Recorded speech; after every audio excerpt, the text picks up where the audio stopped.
नमस्कार दोस्तों, मैं अर्जुन आपका स्वागत करता हूँ हिस्ट्री बाय अर्जुन के यूट्यूब चैनल में। तो दोस्तों, आज की हमारी क्लास है भारत पर तुर्क आक्रमण की। दोस्तों, दूसरी आज की हमारी क्लास है। तो दोस्तों, वीडियो को अंत तक जरूर देखना ताकि सभी क्वेश्चन जो है आपको आसानी से याद हो जाएं। साथ ही दोस्तों, अगर आप हमारे चैनल पर पहली बार आएँ तो हमारे चैनल को भी सब्सक्राइब कर लीजिएगा, साथ ही बेल आइकन को प्रेस कर लीजिएगा ताकि हमारे आने वाले वीडियो का नोटिफिकेशन जो है आप तक पहुँचता रहे। तो चलिए दोस्तों, वीडियो को स्टार्ट करते हैं। आज की हमारी क्लास है भारत पर तुर्क आक्रमण की। आज की हमारी दूसरी क्लास है। तो दोस्तों, आज की हमारी क्लास स्टार्ट होती है तराइन के प्रथम युद्ध से। जो है आज की हमारी क्लास जो है स्टार्ट होती है।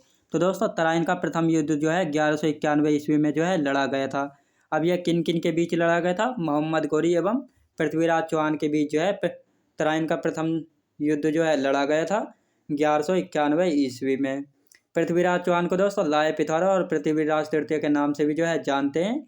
इनके मित्र थे चंद्रप्रदायी। याद रखें दोस्तों, इनके मित्र कौन थे? चंद्रप्रदायी इनके मित्र थे जिन्होंने जो है पृथ्वीराज रासो जो है लिखी थी।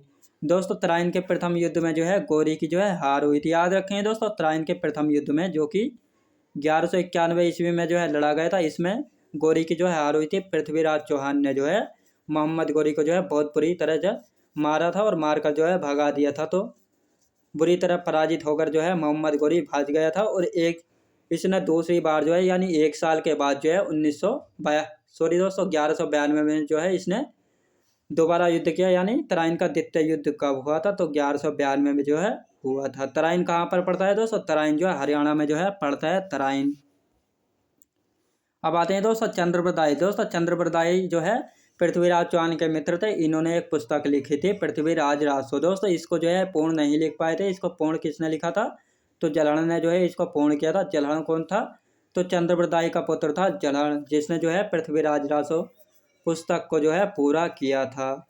अब आते हैं दोस्तों तराइन का द्वितीय युद्ध। तराइन का द्वितीय युद्ध जो है 1192 ईस्वी में जो है लड़ा गया था। यह किन किन के बीच हुआ था दोस्तों? यह युद्ध लड़ा गया था दोस्तों मोहम्मद गौरी एवं पृथ्वीराज चौहान के बीच। ये युद्ध भी जो है इन दोनों के बीच जो है हुआ था। लेकिन तराइन के द्वितीय युद्ध में जो है दोस्तों पृथ्वीराज चौहान की जो है पराजय यानी हार हुई थी और गौरी की जो है जीत हुई थी। यानी गौरी जो है तराइन के द्वितीय युद्ध में जो है जीत गया था। अब पृथ्वीराज चौहान की सेना की कमान जो है गोविंद राय, खांडे राय और बदम शाह लावल के जो है हाथों में थी दोस्तों।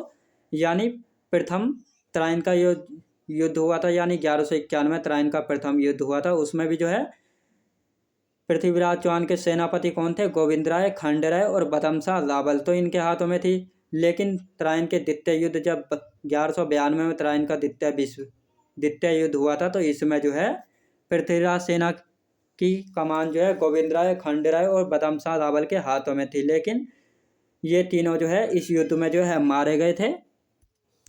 अब आते हैं दोस्तों पृथ्वीराज चौहान के बारे में जान लेते हैं। दिल्ली। दोस्तों, दिल्ली का जो है पुराना नाम क्या था? दिल्ली का पूरी नाम था। दिल्ली को दोस्तों अनंगपाल द्वितीय यानी अनंगपाल तोमर ने जो है बसाया था दिल्ली को। अनंगपाल तोमर का कोई पुत्र नहीं था और पृथ्वीराज चौहान जो है अनंगपाल तोमर के जो है धेपते लगते थे। यानी अनंगपाल तोमर की पुत्री के लड़के यानी धेपते लगते थे। तो इसीलिए जो है पृथ्वीराज चौहान को जो है दिल्ली किससे मिली थी? तो अनंगपाल तोमर जी से जो है दिल्ली मिली थी। पृथ्वीराज चौहान को जो है दिल्ली मिली थी।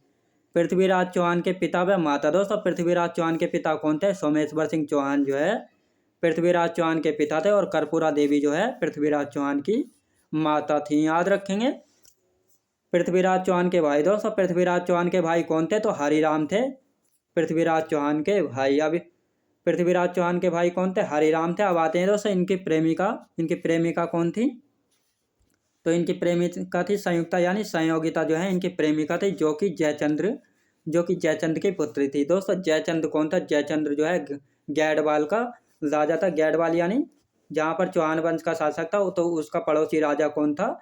जयचंद्र था, जो कि गैडवाल वंश का शासक था। याद रखेंगे। अब आते हैं दोस्तों चंदावर का युद्ध कहा जाता है। दोस्तों, मोहम्मद गौरी को जो है किसने बुलावा दिया था? यानी पृथ्वीराज चौहान को हराने के लिए जो है जयचंद ने ही जो है मोहम्मद गौरी को जो है बुलाया था पृथ्वीराज चौहान को हराने के लिए। अब पृथ्वीराज चौहान को हराने के लिए जयचंद ने जो है क्यों बुलाया था? क्योंकि पृथ्वीराज चौहान जो है और जयचंद की पुत्री जो है संयोगिता जो है एक दूसरे से प्रेम करते, तो इसी दुश्मनी के चलते जो है पृथ्वीराज चौहान को हराने के लिए जो है जयचंद ने जो है मोहम्मद गोरी को जो है न्योता दिया था। तो इसी कारण जो है मोहम्मद गोरी जो है आया था और इस कारण तराइन के दोनों युद्ध जो है हुए थे। लेकिन आगे क्या हुआ दोस्तों, आगे जो है 1194 में चंदावर का युद्ध हुआ। 1194 में जो है चंदावर का युद्ध हुआ।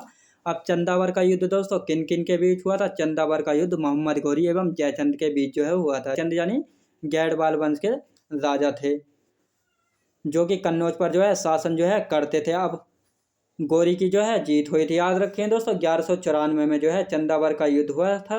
यह गोरी एवं जयचंद के बीच हुआ था। इसमें जो है गोरी की जीत हुई थी और जयचंद जो है पराजित हो गया था। यानी जयचंद ने सोचा था कि पृथ्वीराज चौहान का जो है हराकर बदला लिया जा सकता है, लेकिन इसको नहीं पता था कि मोहम्मद गोरी जो है किसी को भी नहीं छोड़ेगा। और 1194 में दोस्तों यही हुआ कि चंदावर का युद्ध हुआ, जिसमें जो है मोहम्मद गोरी ने जयचंद को हराकर जो है गैड़वाल वंश यानी कन्नौज पर जो है अपना अधिकार जो है कर लिया था। जयचंद का कोष दोस्तों, जयचंद का कोष था असनी का किला। इसको जो है लूटा गया था। मोहम्मद गोरी ने जो है इसको लूटा था। और मोइनुद्दीन चिश्ती दोस्तों तराइन के द्वितीय युद्ध में जो है मोइनुद्दीन चिश्ती जो है मोहम्मद गोरी के साथ आए थे, जो कि सूफीवाद के प्रवर्तक थे। याद रखें दोस्तों सूफीवाद के प्रवर्तक कौन थे भारत में? तो मोइनुद्दीन चिश्ती थे, जो कि तराइन के द्वितीय युद्ध में जो है मोहम्मद गोरी के साथ जो है आए थे। चिश्ती दोस्तों, चिश्ती यानी अजमेर राजस्थान में जो है मोइनुद्दीन चिश्ती की जो है दरगाह है, जिसको अजमेर शरीफ के नाम से जो है जाना जाता है। अजमेर में एक दरगाह है दोस्तों अजमेर शरीफ, जो कि मोइनुद्दीन चिश्ती की है। याद रखें दोस्तों मोइनुद्दीन चिश्ती की दरगाह कौन सी है? तो अजमेर शरीफ है। कहाँ पर है दोस्तों? अजमेर राजस्थान में पड़ती है अजमेर शरीफ दरगाह, जो कि मोइनुद्दीन चिश्ती की है। अब देखते हैं दोस्तों मोहम्मद गोरी ने चंदावर युद्ध के बाद जो है देवी लक्ष्मी एवं नंदी के सिक्के जो है चलवाए थे। याद रखें दोस्तों जब मोहम्मद गोरी ने चंदावर का युद्ध जीता तो उसके बाद जो है इसने देवी लक्ष्मी एवं नंदी के सिक्के जो है चलवाए थे।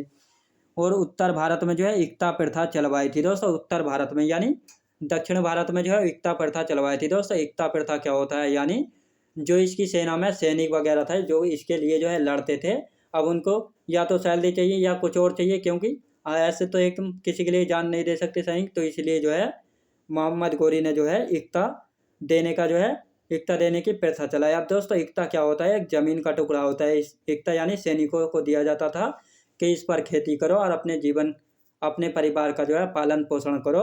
तो ये एकता यानी जमीन का टुकड़ा होता था एकता। ये किसने दिया था? तो ये दिया था मोहम्मद गोरी ने, और उत्तर भारत में जो है इसको शुरू किया था। लेकिन पूरे भारत में कौन चलवाएगा? तो दोस्तों ये इल्तुतमिश जो है चलवाएगा। 1202-3 ईस्वी में जो है कालिंजर अभियान में जो है चंदेल शासक पारमार्दी देव को जो है हराया था दोस्तों। जब इसने जो है चंदेल शासक कहाँ था? यानी गैड़वाल वंश के नीचे जो है चंदेल शासक था। तो चंदेल शासक के राजा कौन थे? परमार्दी देव थे। जब मोहम्मद गोरी ने 1202-3 ईस्वी में जो है कालिंजर अभियान में जो है चंदेल शासक को जो है परमार्दी देव को जो है हराया था। और परमार्दी देव के प्रधानमंत्री कौन थे? अजय देव थे। और सेनापति थे आला उदल, जो कि महोबा के थे। याद रखें दोस्तों आला उदल जो है सेनापति थे। किसके सेनापति दोस्तों? परमार्दी देव के जो है सेनापति थे। और महोबा के दोनों भाई थे। ये दोनों भाई थे, याद रखेंगे। और गोरी का दोस्तों मोहम्मद गोरी का अंतिम अभियान खोकर जाति के विरुद्ध हुआ, जो कि 1205 ईस्वी में हुआ था। याद रखेंगे गोरी का अंतिम अभियान कौन सा था? खोकर जाति के विरुद्ध था, जो कि 1205 ईस्वी में जो है इसने अभियान जो है किया था। मोहम्मद गोरी की मृत्यु जो है 1206 ईस्वी में हुई, यानी पाकिस्तान के दैमक स्थान पर जो है जब मोहम्मद गोरी जा रहा था तो यहाँ पर जो है अपना कैंप लगाकर जो है यह आराम करने जो है लेटे हुए थे। लेकिन अली मर्दान नामक लुटेरों के संघ ने जो है